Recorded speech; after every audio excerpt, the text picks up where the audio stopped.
headed out. It's about 5 o'clock, August 15th. I'm going to see if there's any vultures out right now.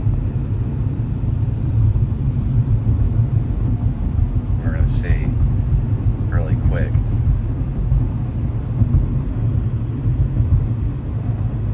Nope. But yeah, there is. The second one back, you can see it. There's a bunch of them right there.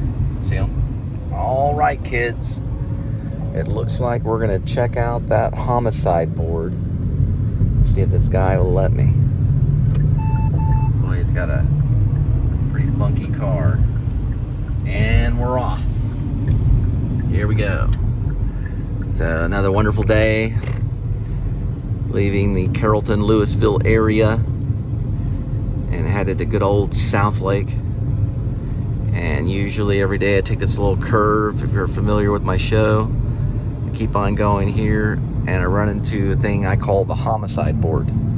They don't always advertise it, but usually someone's on the run, and it says wanted. It doesn't say wanted dead or alive, but it kind of says wanted. It used to, back in the day, say wanted dead or alive. Woo woo woo woo.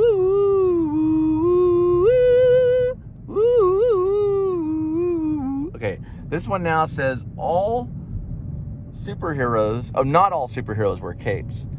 That's that one about the nurses and the first responders. And then we've got a McDonald's commercial. It's not switching. And looks like there's no homicides today. So we are headed to South Lake, and we are going to get food for friends, or food to go. I see a lot of these right here along the road, recently. Not that, but it's this thing right here. And I thought it'd be cool to do like maybe a story sometime about these. You see a lot of them alongside of Texas and things like that. And it's kind of spooky. This one you can't really read very well, but it looks like maybe someone lost their life or something like that. And you can see that it says Ost and then and. So I don't really know what it says, but I come across it almost every day. So I thought I'd stop by, kind of show appreciation, that someone does care, and then we'll move on. I would like to do a story about Elliott Smith.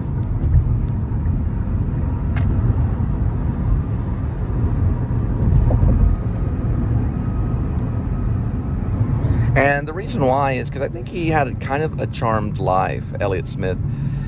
He did end up for a while in New York, and I want to say maybe Brooklyn, or at least that area.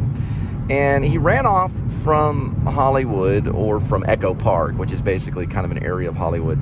But he ran off from Echo Park, and he went to, I believe, maybe it was New York, to write this song, which is about New York. And I believe it's about a bridge in New York, but I could be wrong. Also, he lived in the Seattle, Washington area. That's kind of where he was raised as a teenage boy. A lot of people don't realize, but Elliott Smith was actually from Duncanville, Texas, when he was a boy. And if you know any information about where Elliott Smith lived in Duncanville, please leave a comment.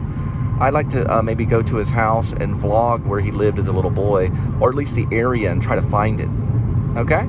Have a good day. Always think about other people's lives and where your life could go, or where a life has gone. And I think about Lee Harvey Oswald because, I was at Dealey Plaza the other day. And I thought, if Lee Harvey Oswald would have stayed at the school book depository building and worked there for a very long time, that was a cush job. He probably would have rose up and made a lot of money. He probably would have been quite successful. I mean, Lee Harvey Oswald was a blessed individual. He had a beautiful wife from Russia. I think even Moscow, Russia or something. And he lived in Russia, and he came here. He was very charmed. He was privileged. There's the word, privileged. He was a privileged person. And he screwed his life up. It was 3 shots. 2 that hit the president and 1 that missed, right? The one that missed was his life, because it cost him his life to do what he did. But the thing about Lee Harvey Oswald that people don't really understand is that he didn't have to make that decision, right? He could have stayed at the school book the Texas School Book Depository Building, the administration building in Dallas, he would have moved up. He would have been successful. He would have been able to take care of his family and everything. His life was hard at that moment, and he was young and wild, and he just chose to be God for a day.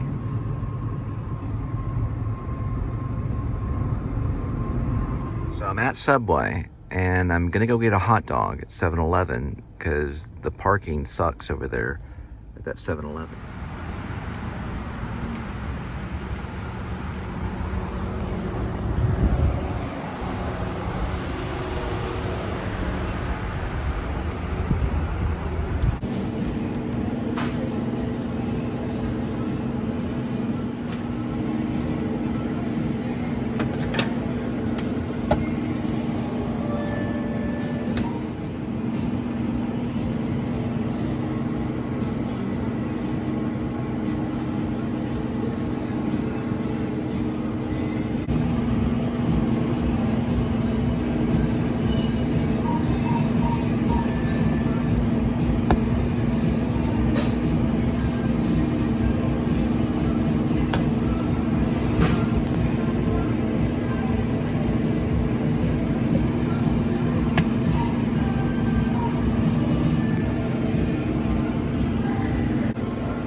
Hot dog was trying to jump out of the bag. You can see I'm on my usual diet. I get these every once in a while. I don't know why. Probably because they have a little bit of protein in it. It's not too bad of a thing. So MGM is approaching. Amazon Prime is approaching or approached. There they go. Oh well.